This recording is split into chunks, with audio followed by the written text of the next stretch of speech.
نحمده ونصلي على رسوله الكريم اما بعد فاعوذ بالله من الشيطان الرجيم بسم الله الرحمن الرحيم الف لام را كتاب انزلناه اليك لتخرج الناس من الظلمات الى النور بإذن ربهم إلى صراط العزيز الحميد الله الذي له ما في السماوات وما في الأرض وويل للكافرين من عذاب شديد الذين يستحبون الحياة الدنيا على الآخرة ويصدون عن سبيل الله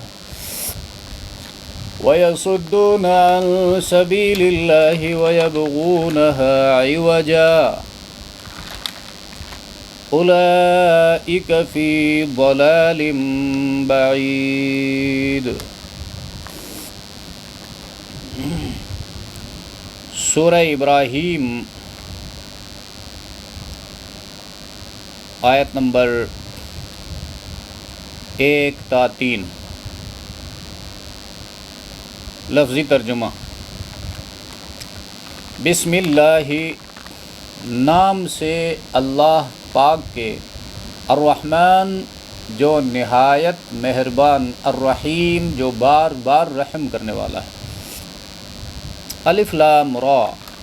کتاب، یہ ایک کتاب ہے، انزلناہ جسے نازل کیا ہے ہم نے، الیک آپ کی طرف ہے پیغمبر، لتخرج تاکہ نکالے آپ، الناس لوگوں کو، من الظلمات تاریکیوں سے، الی النور روشنی کی طرف، باذن ربہم ان کے رب کی اجازت سے، ان کے رب کی توفیق سے، الی صراط العزیز الحمید، الی صراط، صراط راہ کی طرف، العزیزی زبردست، الحمید بڑی خوبیوں والے، اللہ تعالیٰ کی، الذی لہو جو کہ ان کی ہیں، ما وہ چیزیں جو فی السماوات آسمانوں میں ہے، والارض وما فی الارض اور زمین میں ہے، وویل اور بڑی تباہی ہے، ویل تباہی کو کہتے ہیں ہلاکت، للکافرین منکرین کے لیے، من عذاب شدید عذاب کی وجہ سے سخت، الذین جو یستحبون ترجیح دیتے ہیں، پسند کرتے ہیں، الحیات الدنیا دنیا کی زندگی کو، علی الآخرہ آخرت پر، ویصدون اور روکتے ہیں، عن سبیل اللہ اللہ تعالیٰ کی راہ سے، ویبغونہا اور چاہتے ہیں اس کو، عوجا ٹیڑھا کرنا، اولئک یہ لوگ، فی ضلال گمراہی میں ہے، بعید دور کی۔ سورہ ابراہیم سورہ رعد کی طرح مکی صورت ہے اور 14 نمبر کی صورت ہے قرآنی ترتیب میں، اور 72 نمبر کی صورت ہے نازل ہونے کے اعتبار سے۔ اور سورہ ابراہیم میں حضرت ابراہیم علیہ السلام کی دعاؤں کا تذکرہ ہے، اس لیے اس صورت کو اس نام سے موسوم کیا گیا ہے۔ اور یہ صورت مکہ مکرمہ کی آخری صورتوں میں سے ہے، یعنی مکی دور میں جو صورتیں آخر میں نازل ہوئی ہیں، یعنی ہجرت کے قریب وقت میں، یہ ان صورتوں میں سے ہے۔ مکہ سے بے دخل کرنے کی بات اس صورت کے اندر ہے، اور بعض صحابہ کرام نے ہجرت کی، حبشہ کی طرف ہجرت کی، پھر مدینہ منورہ کی طرف ہجرت کی، اور پھر مشرکین مکہ کو اپنی تاریخ کا آئینہ دکھانا منظور ہے اس صورت میں۔ وہ کہتے تھے ہم ابراہیمی ہیں، ابراہیم علیہ السلام کی نسل سے ہیں، اور قرآن بیان کرتا ہے کہ ابراہیم دعا بھی اللہ سے مانگتے ہیں، سجدہ بھی اللہ کے حضور لگاتے ہیں، عبادت اللہ ہی کی کرتے ہیں، وہ بتوں سے بیزار نظر آتے ہیں، اور تم ان کی اولاد ہو کر 360 بتوں کو کعبے کے اندر رکھ کر پوجتے ہو، نظر و نیاز ان کے نام کی مانتے ہو، چڑھاوے ان کے نام کی چڑھاتے ہو، اولاد مانگ کر ان کے حضور حاضر ہوتے ہو، ان کے درگاہوں میں جاتے ہو، اور کعبے کی تعمیر کی مقصد کو تم نے برباد کر کے رکھ دیا ہے۔ کعبے کی تعمیر کا مقصد، ابراہیم نے کعبہ تعمیر کیا ہے، اس کا مقصد لیقیم الصلاۃ، نماز کی ادائیگی کے لیے۔ نماز کا تعلق جو ہے بندے کا اللہ سے جڑتا ہے، تم نے بندوں کا تعلق بتوں سے قائم کیا ہے۔ لہٰذا تھوڑا اپنا تاریخ جو ہے اس کو کھول کر دیکھو، اس کی طرف ذرا غور کر کے دیکھو، اور اپنی تاریخ کے آئینے میں اپنا فیصلہ کرو۔ اور اس صورت میں 4 مرتبہ الم ترى آیا ہے، تو یہ الم ترى دعوت فکر کے لیے قرآن کریم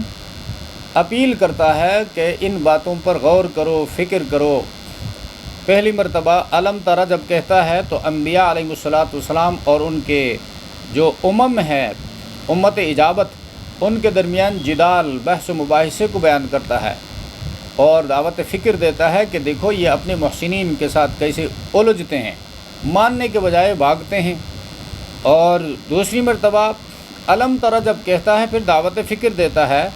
کہ باطل خداؤں کا دلیل عقلی سے باطل ہونا بیان کرتا ہے کہ دیکھو عقل بھی ان کی خداؤں کو، جن کو انہوں نے خود اپنے ہاتھ سے بنا کر ان کے نقشے، ان کے فوٹو، ان کی تصویریں، ان کے پورٹریٹ بنا کر سامنے رکھ کر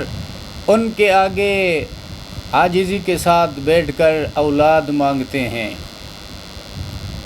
رزق میں برکت کی دعا ان سے مانگتے ہیں، بیٹا ان سے مانگتے ہیں، عزت ان سے مانگتے ہیں،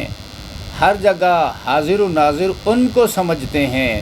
تو یہ بہت بڑا شرک ہے، اور یہ دلیل عقلی سے باطل ہے، بے بنیاد ہے، ایک بکواس عقیدہ ہے۔ اور تیسری مرتبہ الم ترى قرآن کہتا ہے تو اہل ایمان اور کفار جو ہیں ان کی مثالیں بیان کرتا ہے، دونوں کی، ایک کامیاب دوسرا ناکام۔ اور چوتھی مرتبہ الم ترى کہہ کر دعوت فکر دیتا ہے، ایک کو خوف دلا کر، دوسرے کو بشارت سنا کر، خوشخبری دے کر۔ اس کے علاوہ اس صورت کے اندر مجموعی دلائل 5 ہیں،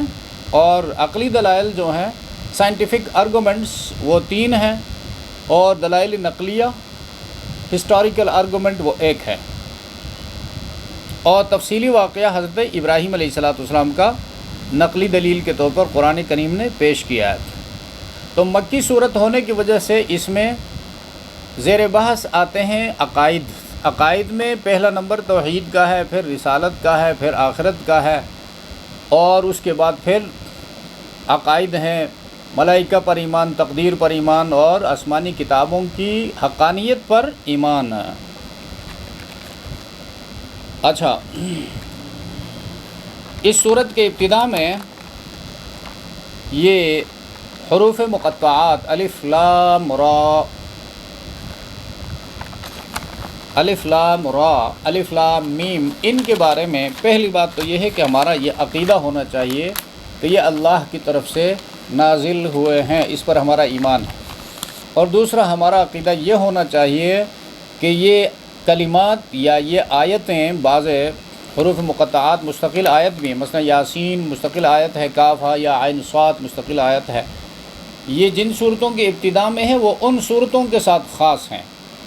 ان کو اٹھا کر کسی اور صورت کے اسٹارٹ میں، ابتدا میں نہیں رکھا جا سکتا۔ پوری دنیا کے علماء، فقہا، محدثین، مفسرین مل کر اتفاق بھی کر لے تو ان کو ہٹا نہیں سکتے۔ اور چوتھا عقیدہ ہمارا یہ ہونا چاہیے کہ ان کے معانی اللہ ہی کو معلوم ہیں، ہمیں نہیں بتائے گئے ہیں ان کے معانی۔ اور حروف متشابہات اور حروف مقطعات بھی ان کو کہا جاتا ہے۔ مقطعات تقطیع سے الگ الگ پڑھے جاتے ہیں، الف لام را، تو ان کے معانی کے پیچھے پڑھ کر وقت ضائع نہیں کرنا چاہیے، اس لیے کہ جو معانی بتانے کی کوشش کرے گا وہ کہاں سے ہے، اس کا سرچشمہ کیا ہوگا، کہاں سے؟ یہ تو وحی سے آئی ہیں، اللہ کی طرف سے ہے، اور وحی نازل ہوئی محمد رسول اللہ پر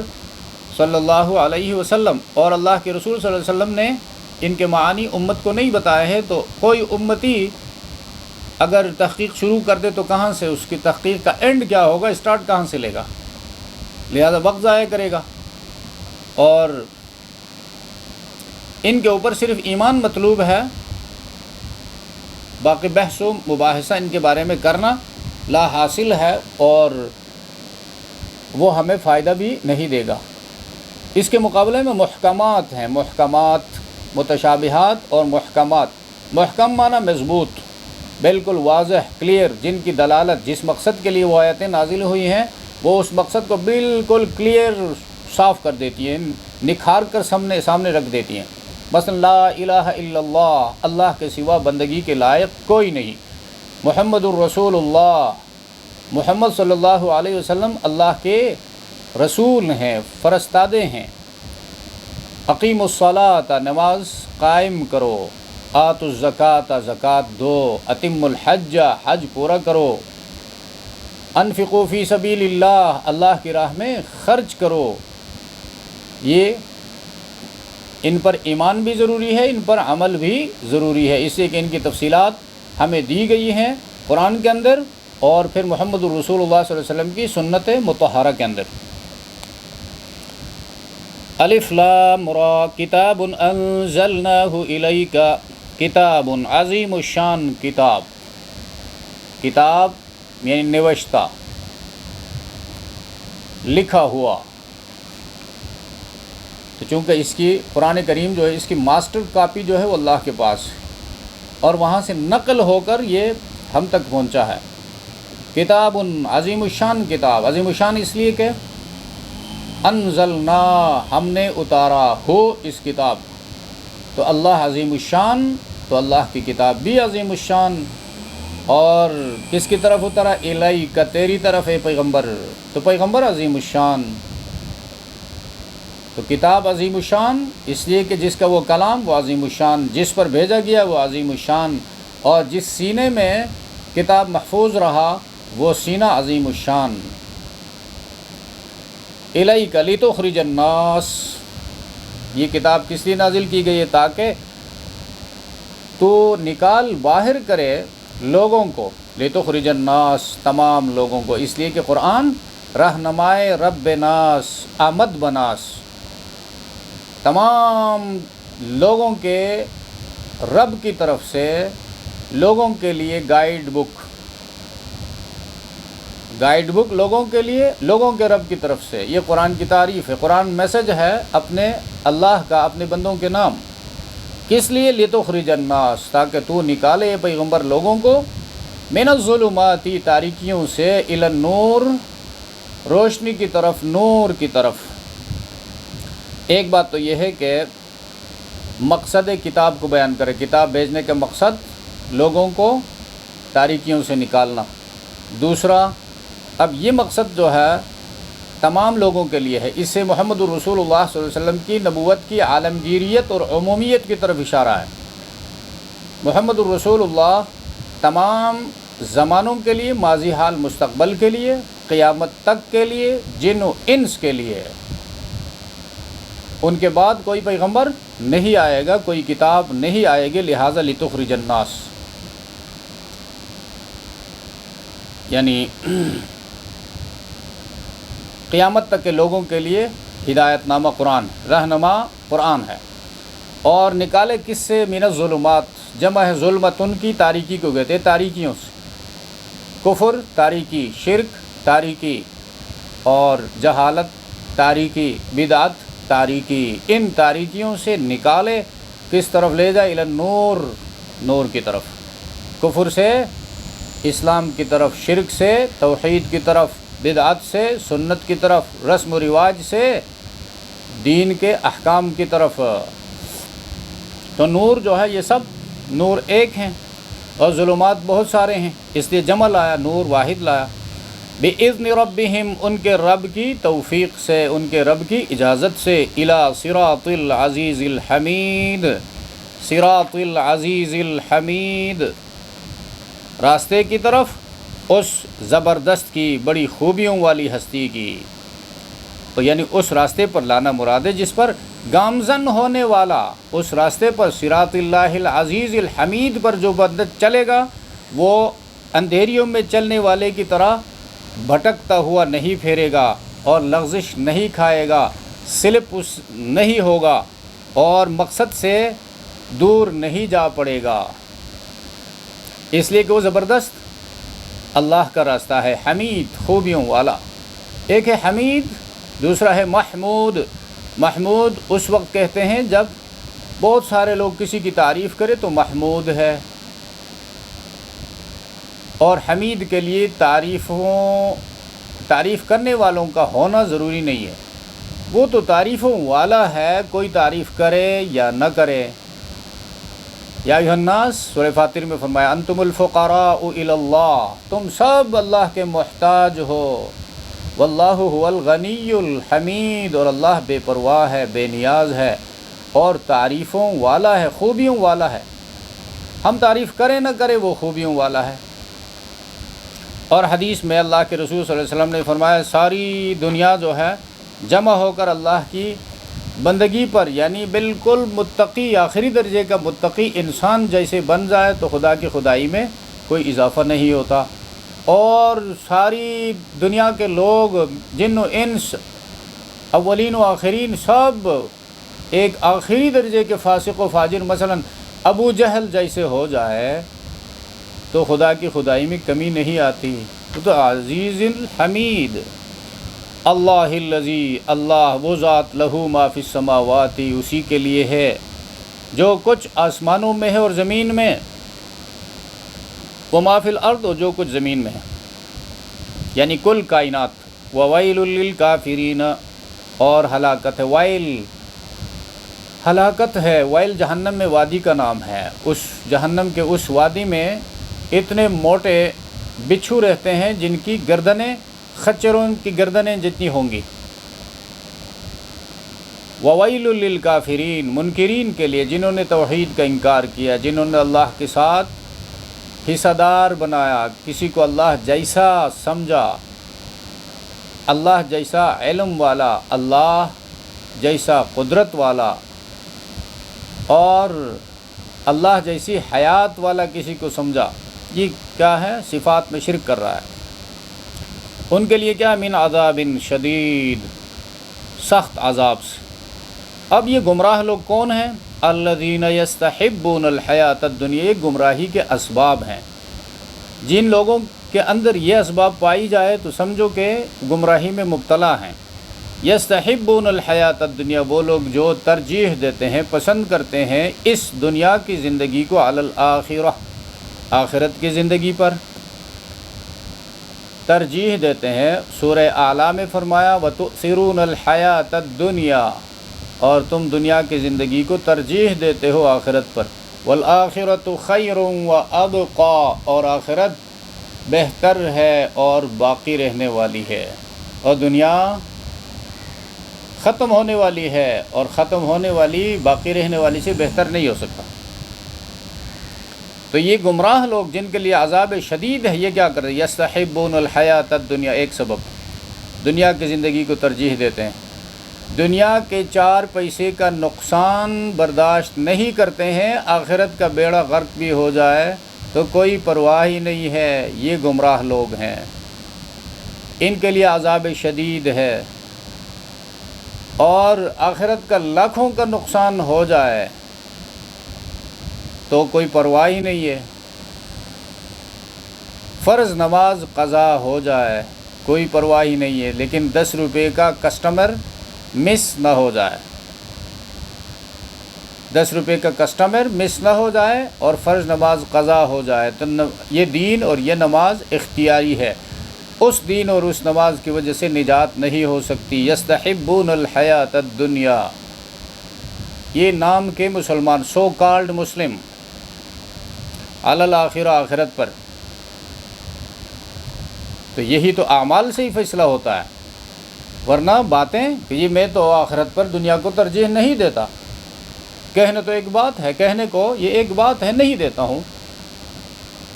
اور کوئی مفتی جو ہے میرے بارے میں فتویٰ نہیں دے سکتا اس لیے کہ میری زبان سے بات نکلی ہے، لیکن میری 24 گھنٹے کی زندگی میں یہ بات ہے کہ نماز چلی جائے کوئی پرواہ نہیں، لیکن میرا گاگ جو ہے مس نہ ہو جائے، اور 10 روپے کا فائدہ مجھے جہاں ملتا ہے نماز بعد میں بھی پڑھ لیں گے، ہو جائے گا۔ اب یہ چیز ہے، دین کی اہمیت کسی کے اندر نہیں ہے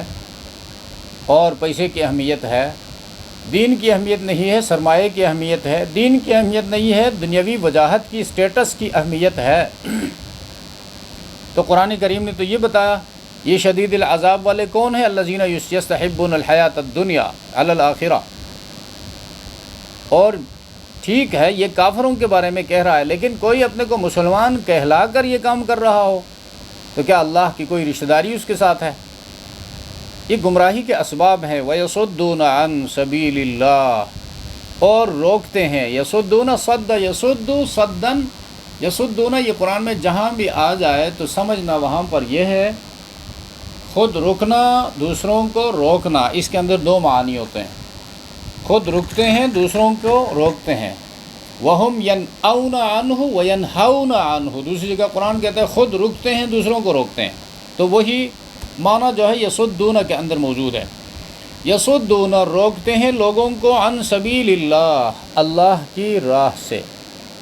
اس کو بھی سمجھنا ہے، جب یہ صورت اتر رہی تھی تو اس وقت لوگوں کو روکتے تھے گریبان سے پکڑ کر، بھئی مت جاؤ محمد کے پاس۔ سبیل اللہ کون ہے؟ اللہ کی کتاب محمد بیان کر رہا ہے، توحید محمد بیان کر رہا ہے، لوگوں کو شرک سے روک رہا ہے، اس کے پاس مت جاؤ۔ کان سے پکڑ کر لوگوں کو روکتے تھے۔ حج کے دنوں میں قبائل مختلف گھاٹیوں سے، مختلف راستوں سے مکے میں داخل ہوتے تھے، تو اس وقت مکے کے جو عمائدین ہیں، بڑے بڑے مشرکین، چونکہ یہ قبائل زبردست اپنے پاس سونا، چاندی، جواہرات اور یہ قیمتی چیزیں ساتھ لے کر آتے تھے، ان کے قبیلوں کے بت جو تھے وہ حرم شریف کے اندر رکھے ہوئے تھے، تو قریش کے، مکے کے قریش کے جو بڑے تھے، یہ ان سونا چاندی وغیرہ کو جمع کر کے بس مزے کرتے تھے، اور لوگ جب مسلمان ہو جائیں اور یہ بت جب ایک دن باہر نکالے جائے تو ان بڑوں کا کون پوچھے گا؟ ان کے دنیاوی مفادات متاثر ہوں گے، اس لیے وہ حج کے دنوں میں باقاعدہ تشکیل کرتے تھے جماعتیں، 3 بندے، 7 بندے، 5 بندے، تم فلاں قبیلے کے لیے فلاں گھاٹی میں بیٹھو، اور وہاں کوئی محمد کا پوچھے کہ وہ کہاں رہتا ہے، وہ تو اس قسم کی باتیں کرتا ہے، تو ان سے کہو بس وہ ایک دیوانہ آدمی ہے، باپ دادا کے دین سے ہٹا ہوا ہے، گمراہ ہے، نعوذ باللہ، بس اس قسم کی باتیں کر کے ان کو ٹرخاؤ اور ان سے کہو اپنا کام کر کے حج کر کے چلے جاؤ۔ اس طرح روکتے تھے لوگوں سے، آج بھی روکتے ہیں، روکنے میں وہ کفار و مشرکین اور آج کے کفار و مشرکین دونوں مساوی ہیں، طریقہ الگ الگ ہے۔ ان کے روکنے کا طریقہ ڈائریکٹ ہوتا تھا ان کے سامنے، اس لیے ایک مواصلاتی نظام نہیں تھا، یہ روکنے کے اسباب نہیں تھے، اور آج روکتے ہیں، باقاعدہ اسمبلی میں بجٹ پاس کرتے ہیں کہ بھئی قرآن کے خلاف لکھنے کے لیے، اخبارات میں آرٹیکل لکھنے کے لیے، کتاب لکھنے کے لیے، تقریریں کرنے کے لیے، سیمینارز منعقد کرنے کے لیے اتنے پیسے ریلیز۔ فرانس پیسہ نکالتا ہے رسالت کے خلاف، برطانیہ پیسہ دیتا ہے اسلام کے خلاف، امریکہ پیسہ دیتا ہے، اسلام کا نظام جو ہے اسلامی ممالک میں پنپنے نہ پائے، اوپر نہ آ جائے، مسلمانوں کے اندر اویئرنیس پیدا نہ ہو جائے کہ مسلمانوں کی حکمرانی کی کتاب قرآن ہے۔ تو قرآن کریم نے ان آیات میں گمراہی کے اسباب کو ذکر کیا ہے۔ یستحبون الحیات الدنیا علی الآخرہ، اس سے اندازہ لگانا مشکل نہیں کہ جو آخرت کو پسند کرتا ہے، آخرت کو ترجیح دیتا ہے، اس کی صفت کیا ہوتی ہے؟ وہ دنیا کے 4 پیسے کا نقصان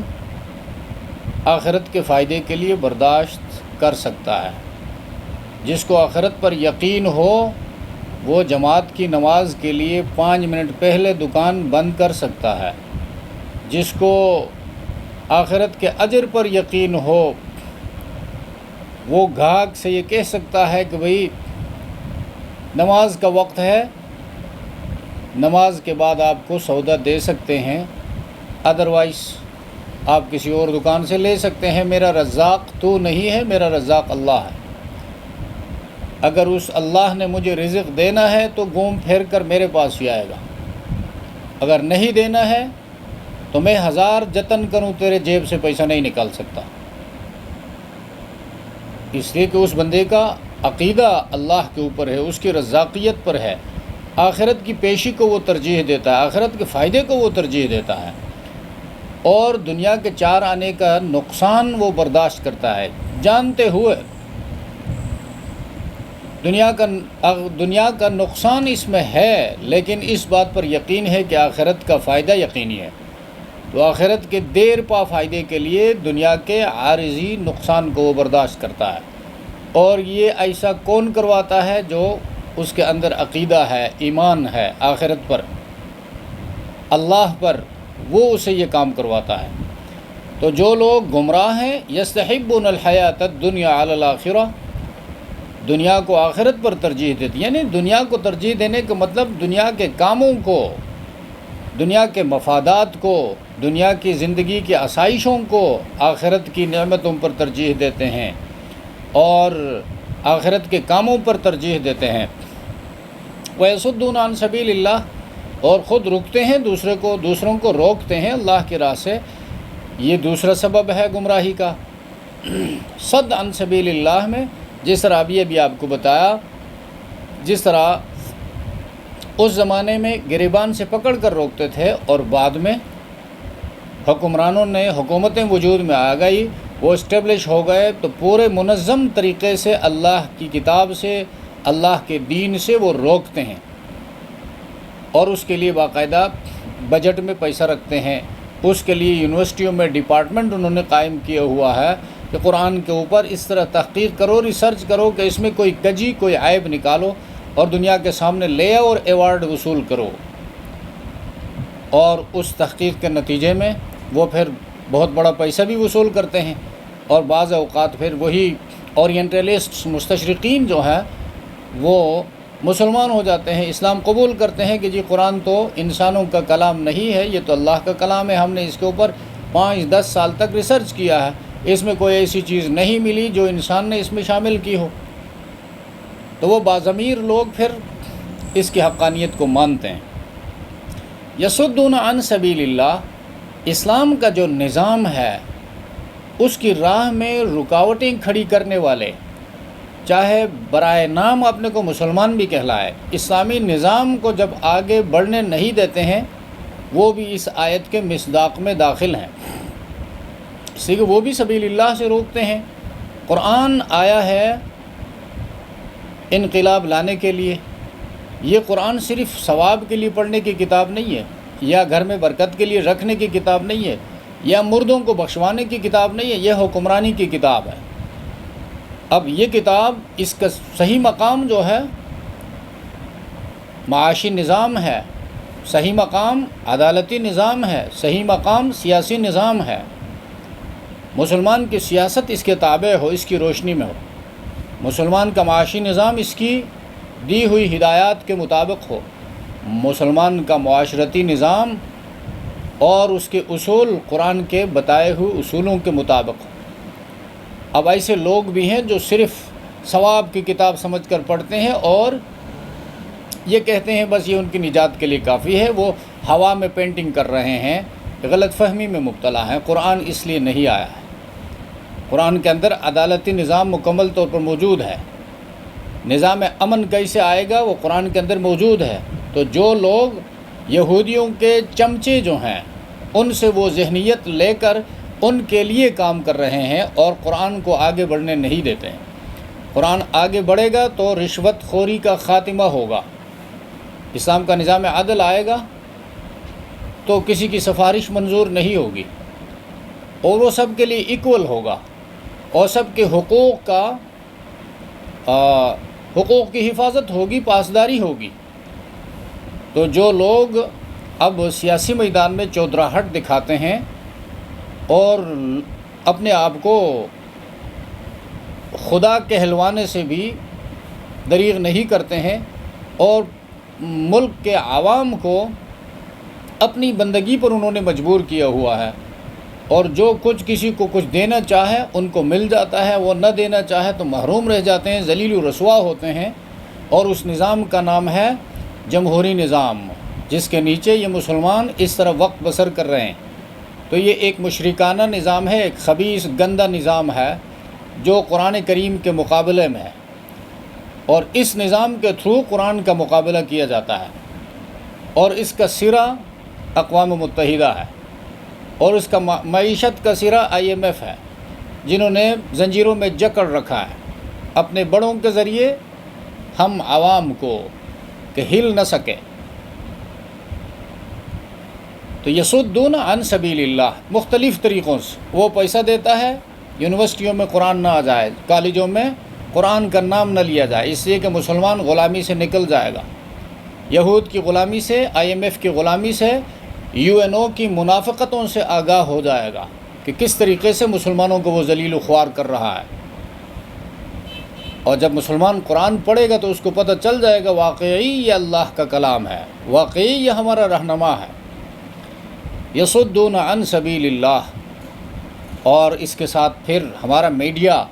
میڈیا کے تھرو حکومتیں قرآن کی راہ میں رکاوٹیں کھڑی کر رہے ہیں۔ وہ یہ نہیں کہتے ہیں ہم قرآن کی راہ میں رکاوٹ ہیں، ہم قرآن کو نہیں مانتے ہیں، یہ اعلان نہیں کر سکتے، اس لیے کہ ملک مسلمانوں کا ہے، اکثریت مسلمانوں کی ہے، ان کے سامنے برملا یہ نہیں کہہ سکتے، بلکہ وہ ذہن سازی کرتے ہیں۔ سوشل میڈیا کے اندر، تعلیمی نظام کے اندر اتنے ڈپارٹمنٹ انہوں نے کھولے ہیں کہ قرآن کے لیے اس میں جگہ ہی نہیں ہے، اور ان ڈپارٹمنٹوں سے جب نکلتا ہے تو اس کا ذہن تیار ہو جاتا ہے، اوپر سے مسلمان اندر سے عیسائی، اللہ کے اوپر بھی اعتراض کرنے سے دریغ نہیں کرتا، رسول اللہ کی توہین سے بھی وہ دریغ نہیں کرتا۔ جتنے بھی توہین رسالت کے مرتکبین ہیں، چاہے وہ مسلمان نے توہین کی ہے، مرتد ہوا ہے، وہ بھی کالجوں کا پڑا ہوا ہے، چاہے کسی غیر مسلم نے توہین کی ہے، وہ بھی کالج اور یونیورسٹی کا پڑھا ہوا آدمی ہے۔ اسی سے اندازہ لگایا جا سکتا ہے کہ تعلیم سے ارادے بنتے ہیں۔ یصدون عن سبیل اللہ، ٹی وی پروگرامات میں دیکھے، اس کے سامنے بندہ بیٹھتا ہے گھنٹہ 2 گھنٹہ، اور ایک ڈرامہ جب سٹارٹ سے اینڈ ہو جاتا ہے تو اسی دوران جو ہے بندہ نیند میں مبتلا ہو جاتا ہے، عشاء کی نماز بھی چلی گئی، اور رات 2 بج گئے، 1 بج گئے، اور صبح کی نماز خود بخود قضا ہو گئی۔ اب یہ طریقے ہیں اللہ کی راہ سے روکنے کے لیے، مصروف رکھ کر فالتو کاموں میں، اللہ و رسول کی نافرمانی والی کاموں میں قوم کو، بچوں کو، عورتوں کو، مردوں کو مصروف رکھ کر اللہ کی کتاب سے روکتے ہیں، اور یہ ایک طریقہ ہے۔ وَيَبْغُونَهَا عِوَجًا، اور تلاش کرتے ہیں اس میں کجی سے مراد عیب، کہ بھئی یہ تو موجودہ زمانے کے ساتھ چل نہیں سکتا، اس میں کچھ لچک ہونا چاہیے۔ اب قرآنی تعلیمات کے حوالے سے یہ شک و شبہ نکالنے کی کوشش کرتے ہیں کہ یہ تو 1400 سال پہلے کا قرآن ہے، اور اب زمانہ بہت بدل چکا ہے، تو اسے عرض یہ کرنا ہوگا کہ جس زمین کے اوپر ہیں یہ تو 1400 سال پہلے بھی، 1400 سال سے پہلے کی زمین ہے، اس زمین کے اوپر بھی رہنا بند کر دو، جس آسمان کے نیچے ہو وہ تو 1400 سال سے بھی پہلے موجود تھا، وہ تو اسی بھی پرانے ہو چکے ہیں۔ تو ایمان کا مطلب یہ ہے کہ وہ اللہ جس کے لیے ماضی، حال، مستقبل یکساں ہے، تو قیامت تک کے لیے رہنما اس لیے ہے کہ قیامت تک کے حالات کو جاننے والے اللہ کا کلام ہے، قیامت تک کے آنے والے لوگوں کے نفسیات کو، مزاجوں کو، تحریکوں کو اور ضروریات کو جاننے والے اللہ کا کلام ہے، اس لیے ہم کہتے ہیں کہ قرآن قیامت تک کے لیے رہنما ہے۔ تورات ایک مخصوص وقت کے لیے تھی، انجیل ایک مخصوص وقت کے لیے تھی، اب قرآن کے بعد کسی اور کتاب کی ضرورت اس لیے نہیں ہے کہ اس کی ضرورت ہی نہیں ہے، یہ قرآن اس ضرورت کو پوری کرتا ہے۔ تو یہ لوگ یبغونہا عوجا، اس میں کجی ڈھونڈتے ہیں، عیب نکالتے ہیں، شک و شبہ پیدا کرنے کی کوشش کرتے ہیں۔ اولئک فی ضلال بعید، یہی لوگ ہیں دور کی گمراہی میں پڑے ہوئے۔ ضلال بعید، اب جن میں یہ صفات ہوں، گمراہی کے یہ اسباب ہوں،